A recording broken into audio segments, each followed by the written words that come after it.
महाबली हनुमान जी की शक्तियों से भला कौन परिचित नहीं है। चाहे उन्हें लंका से माता सीता का पता लगाना हो, चाहे उन्हें संजीवनी बूटी के लिए पूरा पर्वत उखाड़ कर लाना हो, हनुमान जी के लिए कुछ भी असंभव नहीं था। जैसे कि हम सब भली भांति जानते हैं कि सबसे प्रिय और सबसे पूजनीय हनुमान जी बाल ब्रह्मचारी थे और उन्होंने आजीवन ब्रह्मचर्य का पालन किया था। फिर भी मकर ध्वज को उनका पुत्र कहा जाता है। भला कैसे ब्रह्मचारी होते हुए भी पवन पुत्र हनुमान पिता बन गए और उनका ब्रह्मचर्य भी नहीं टूटा।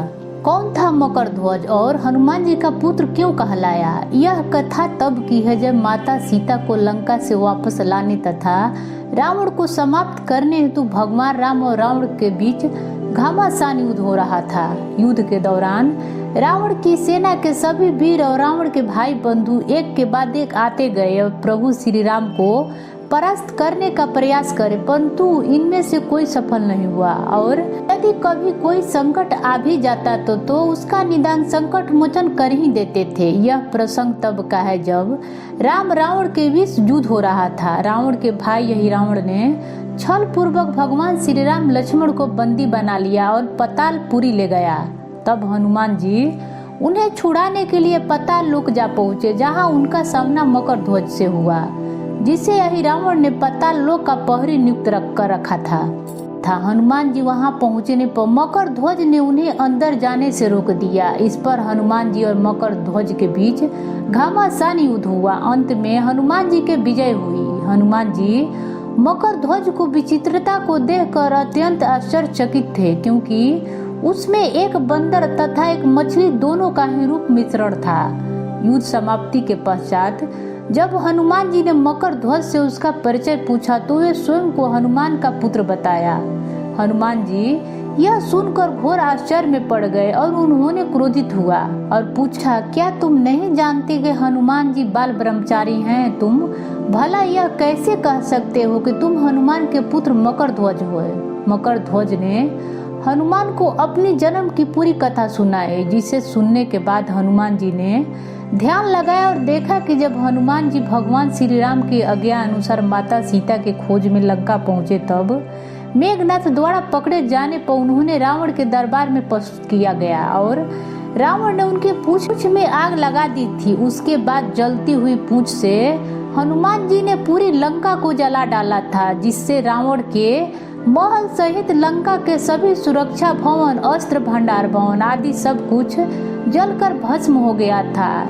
लंका नगरी को आग के हवाले करने के बाद हनुमान जी अपने पूंछ को आग को बुझाने हेतु समुद्र में कूद गए थे तथा पूंछ में लगी आग को बुझा लिया। पसीने से लथपथ हनुमान जी जब समुद्र में डुबकी लगाने के लिए कूदने वाले ही थे, तभी उनके बदन से पसीने के बूंद निकली, समुद्र में जा गिरी, जिससे वहां पर तैरती हुई मछली ने आहार समझकर निगल लिया, जिसके फलस्वरूप वह गर्भवती हो गई। एक दिन जब मछली तैरती हुई पताल लोक पहुंची, जहां रावण के सेवकों ने उसे अपना आहार बनाने हेतु पकड़ लिया, परंतु जब उसको पेट को उन्होंने चीरा तो उसमें से एक शिशु निकला, जिसका आधा तन बंदर का था, आधा तन मछली का था। मछली के पेट से निकलने के कारण उसका नाम मकरध्वज रखा गया और बाद में उसकी शक्ति को देखते हुए उसे पताल नगरी का प्रहरी बनाकर नियुक्त कर दिया गया। पूरी कथा सुनने के पश्चात हनुमान जी को विश्वास हो गया कि मकरध्वज उन्हीं का पुत्र है।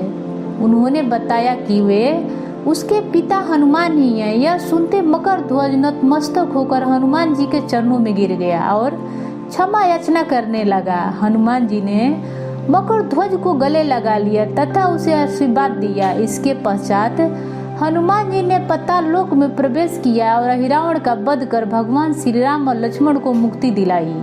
जब प्रभु श्री राम हनुमान के साथ पताल लोक से पुनः पृथ्वी लोक आने लगे, तब द्वार पर खड़ा मकर ध्वज को देखकर हनुमान जी ने उसका परिचय पूछा। तब हनुमान जी ने मकर ध्वज से जुड़ी पूरी कथा भगवान श्री राम को सुनाई। मकर ध्वज के शक्ति और समर्पण से अत्यंत प्रभावित होकर भगवान श्री राम ने पताल लोक का राजा घोषित कर दिया। इसके बाद लक्ष्मण और हनुमान जी सहित वहां से लंका की ओर चल पड़े।